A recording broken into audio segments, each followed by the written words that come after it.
Gave away a couple of lengths. Pinehurst ridden early to get up handy. Summer is Tomorrow has natural gate speed and is right there. Combustion, the blue colours, is third. Now fourth is Sekifu, commits to a prominent place. Crown Pride, Get Back Goldie, Irwin's very deep. Ben Dukes against the inside rail and only racing about 4 to 5 lengths off the leader. They're going a good pace. Island Falcon, the all blue colours, hugs the rail a couple of lengths away to Arabian Gazelles. Azure Coast is not in a hopeless position at the moment. One off the rail, the white cap at the outside of Quality Boon. Withering it there outside, Rewa Homer. They followed by Gilded Age in the orange colours towards the end of the field, and Kiefer from a bad draw took his medicine, races at the end of the field, and there's got to be about 14 lengths in it, and they're going a cracking pace. Summer is Tomorrow 1 length in front. It'll be headlines if he can sustain this. Pinehurst though on his back is second. Then comes Sekifu, races in third, the white sleeves and the white cap. Then comes Combustion, who just tracks the leaders. Ben Doog against the inside. Combustion being nursed back onto the bit. Crown Pride is in the red sleeves and the red cap.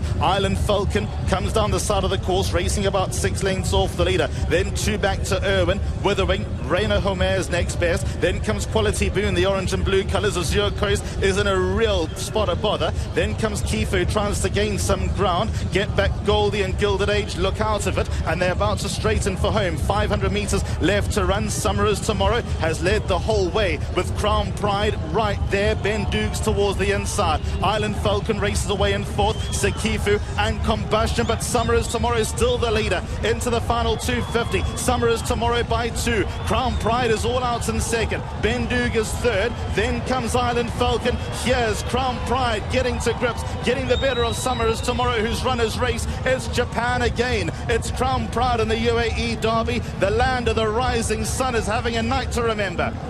Crown Pride beats Summer is Tomorrow. Island Falcon third, Ben Doog, Quality Boon. Rewa Homer was next. Then came towards the inside Sekifu.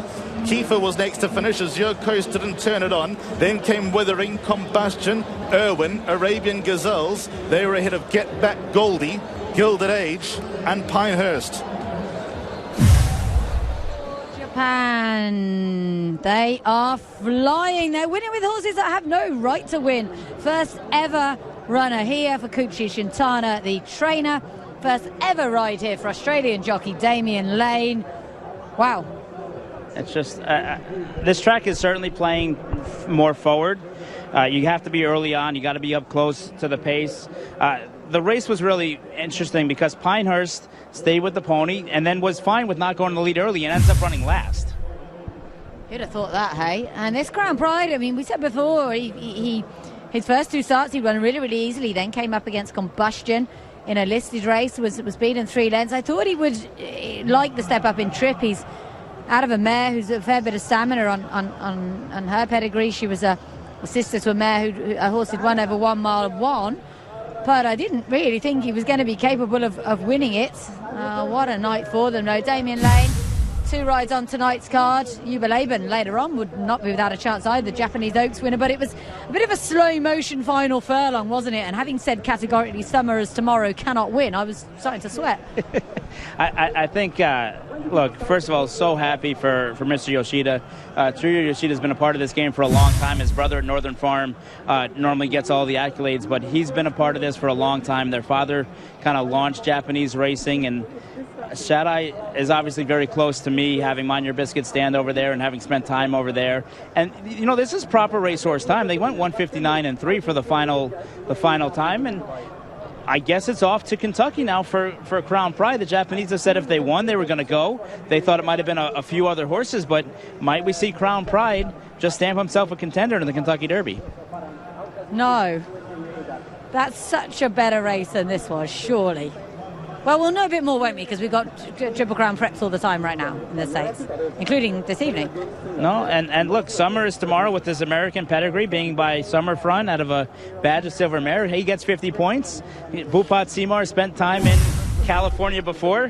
Who knows? Maybe we'll see Bhupat Seymour take on the rest of them in the world. I doubt he's been nominated for the Triple Crown, first of all, and I'd be surprised. But you never know. They've got very unsurprising owners. Summer is Tomorrow, the Burke family, who've had a really good season actually with the likes of their curling mare Lady Snaz winning a couple for them as well. But this is a real improvement from this horse. He was he did have an excuse when he was beaten in that listed race over at Tokyo last time. He was squeezed up at the start, finished really well. I guess maybe he's just one who's a shade unlucky not to be unbeaten. Well, and I think he comes in fresh. He hasn't run since February. He skipped that trip to Saudi, came right from Japan, and I think he's a horse with a promising future at a distance of ground, and we can see him on the turf, we can see him on the dirt. It was just a good effort, and it looked like you said, Summers tomorrow looked like he might have just been gone on as a winner, and Crown Pride did have to dig in deep to go on by him, and he did, and he went about his business, and you know what, Summers tomorrow held second over Island Falcon and Ben Duke as Saeed Bin Suroor continues to grind out checks here. Please wait for Real World later on the card. Yeah, absolutely. So far, if I was the Connections of Life is Good, seeing the way this dirt track has played, I'll be pretty happy, but he has to hit the start. Which there's no reason why he won't. You've seen favorites getting beat all day long, and when you're a favorite, you feel like you have a target on your back. You want other favorites to be winning. It's just one of those days. It feels like it's a good day if you're a favorite. When favorites get beat all around the board, all of a sudden you start saying to yourself, is today the day that I get beat too? Well, I told my husband a while back, no more investments for me. I said it's going to be a weird day. So that was me. Was Mind Your Biscuits ever favourite for the two Shaheens? No. No, I didn't think he was, no. He was for the first one until he drew post 14, and then it was no longer anybody's fancy. Damien Lane, 28 years old, hails from Western Australia. He's actually got quite the association with the Japanese. He had a spell over there in April 2019. And he memorably teamed up with that extremely good Japanese horse, Liz Gracheur, who won the Cox Plate. So he goes back a long way with the Japanese, and they've obviously decided why not sign him up for these couple of rides this evening. No, and it's good to see that there's so many different Japanese jockeys. In Saudi, it was a Japanese-dominated day, but it was the Christophe Lemire day, right? He won all 4 races for the Japanese. Now we've had 3 Japanese winners and 3 Japanese jockeys. Well, 1 Japanese jockey and 1 Frenchman and 1 Australian. Yeah, 3 different jockeys. Yeah, absolutely. It's a great, thing to get if you can get a contract to ride in Japan, but kind of everybody wants one.